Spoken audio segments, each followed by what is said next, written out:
Nah, berikutnya kita lanjutkan ya. Nah, ini pertanyaan, jika makmum laki-laki hanya satu orang, bagaimana posisinya? Nah, posisinya adalah makmum yang hanya satu laki-laki tadi, posisinya di sebelah kanan dan sedikit di belakang imam. Nah, seperti di gambar yang sebelah kiri itu ya. Nah, itu sudah terlihat.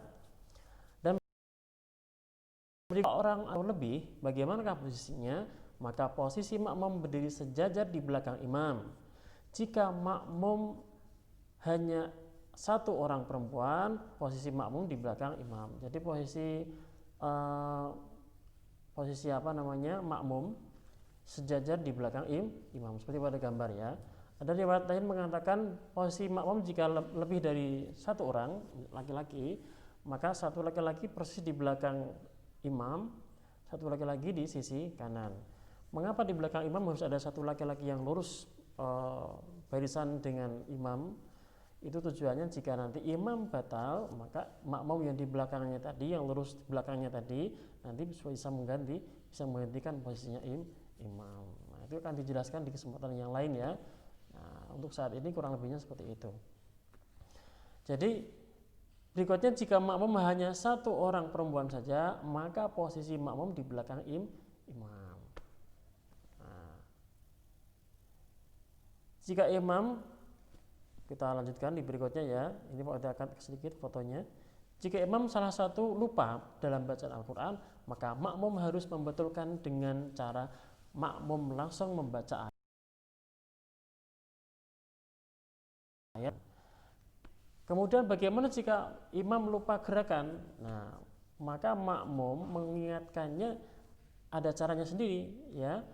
Bukan mengingatkan bilang, imam kamu salah rukun sholatnya itu harusnya ini dulu, rukuk dulu misalkan. Nah, tidak salah ya, nanti batal semua sholatnya.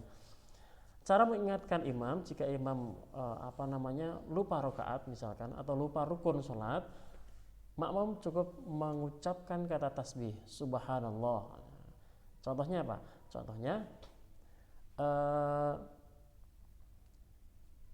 ketika sudah mendapat 2 rakaat, itu kan harusnya duduk tahiyat awal ya. Maka imam saat itu lupa, kebetulan lupa. Dia tidak tahiyat awal, tiba-tiba langsung berdiri. Maka makmum bisa mengingatkannya dengan mengucapkan subhanallah. Subhanallah. Misalkan begitu ya. Nanti imam bisanya ingat, oh, berarti aku ada yang salah. Maka dia akan melanjutkan dengan membenarkan apa yang mungkin tertinggal ya. Oh, ternyata dia ingat aku belum tahiyat awal, maka dia kembali ke tahiyat awal. Tetapi jika imamnya tetap melanjutkan, sudah diingatkan subhanallah 3 kali belum tidak kembali melakukan tahiyat awal, maka imam tetap mengikuti maka makmum tetap mengikuti imam.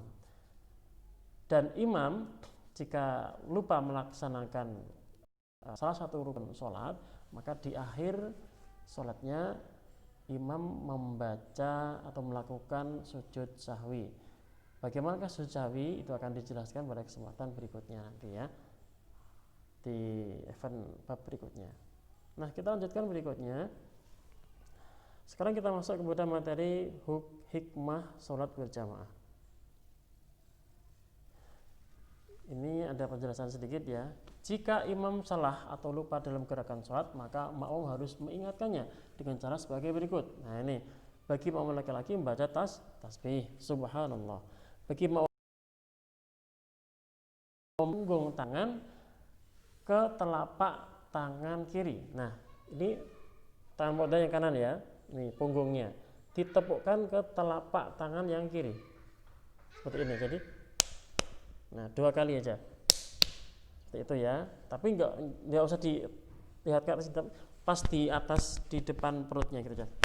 Nah gitu aja ya. Jangan sampai kelihatan auratnya untuk anak perempuan. Berikutnya, makmum harus mengikuti semua gerakan dan bacaan imam, kecuali ketika imam mengucapkan sami'allahu liman hamidah. Ikuti sami Allah, tapi mengucapkan langsung doanya Rabbana walakal hamdu. Ada tambahannya lagi, mil'us samawati wal ard wa mil'u ma syi'ta min syai'in ba'du.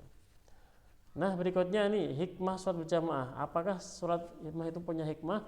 Hikmahnya apa ya? Sholat berjamaah sangat dianjurkan dan lebih utama daripada sholat munfarid. Apa itu sholat munfarid? Ya benar, sholat sendirian. Apalagi jika sholat berjamaah tersebut dilakukan di masjid.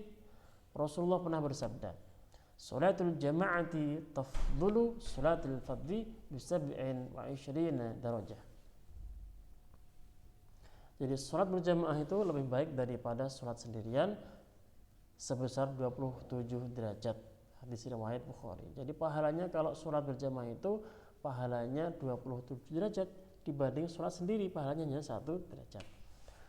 Demikian besar anjuran Rasulullah untuk melaksanakan sholat berjamaah. Sampai-sampai orang yang sudah melaksanakan sholat fardu sendirian, jika bertemu dengan sholat berjamaah, maka dia dianjurkan untuk sholat lagi secara berjamaah. Hal itu sebagai ibadah sunnah dan sebagai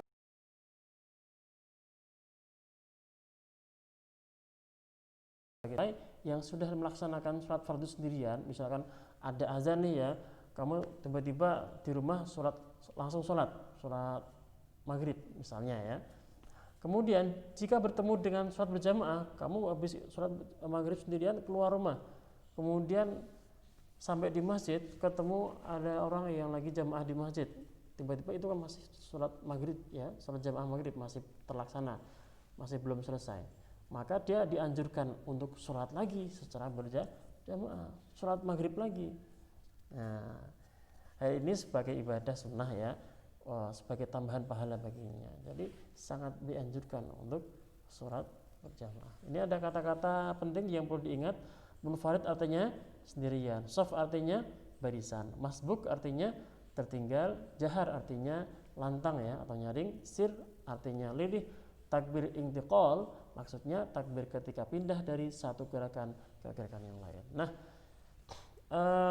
pada pesan buat kalian untuk selalu membaca buku, untuk rajin membaca buku, karena dengan membaca buku ilmu akan terbuka, jendela ilmu akan terbuka lebar buat kalian semua. Amin ya rabbal alamin.